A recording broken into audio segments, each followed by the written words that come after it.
All right, guys, we got a fun workout for you today, kind of that chipper format. The workout's going to start and end with 50 cals on the bike.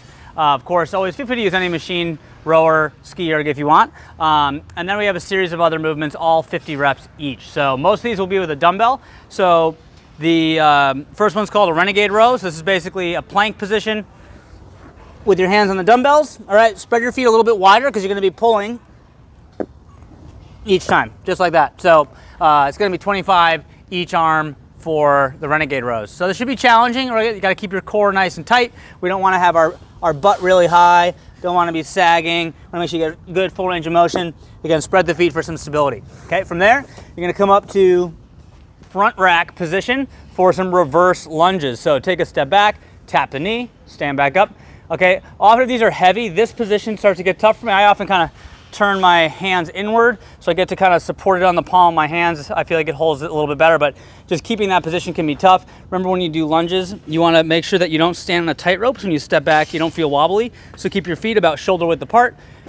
The knee should touch at the bottom. The shin is vertical, knee under the hip in the backside. Drive up through the front heel and the back toe, and 50 total reps. Okay, from there, we're going to go into dumbbell shoulder to overhead. So feet starting under the hips.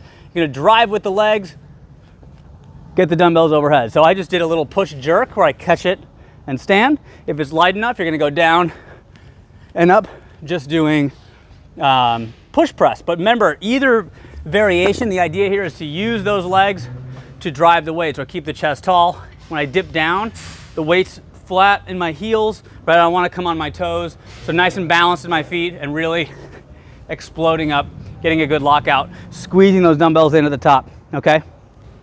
From there, we're gonna go to dumbbell box step overs. So holding the dumbbells at your side, you're gonna step up. You do not have to stand up all the way and get to the other side, okay? However you wanna do it, you can turn it on top, step off backwards, okay? 50 step overs total. And then from there, something fun we don't do that often is some high volume strict pull-ups. So most people are going to use a band for this. We say you should be doing sets of 5 reps at least, up to 10 reps at a time. So if you can do that with no band, great. Most people are going to be using a band for this. So the way you set this up, you put it on one foot right in the middle of your foot. I always tell people, first thing, step your foot down. Okay, so band is right in the center of the body, hands on either side, and good pull up and all the way down. Okay, I tell you, pull as high as you can, chin over the bar at least. Good control all the way down to the bottom, no kipping at the top. If you think about the band, right now when I'm standing here, it has the most tension because it's stretched out. As I pull at the top, this is going to be the hardest part. Okay, so really fight hard not to kip yourself over. Really try to use the energy of the band. Think about pulling with speed, chin over at the top. When you're setting this up in the beginning of the workout, these should feel easy. You're gonna be very tired by the time you get here. Your grip's gonna be tired. So if when you're setting it up in the beginning of the workout and you're already struggling, it's never gonna happen when you get there, especially for 50 reps, okay?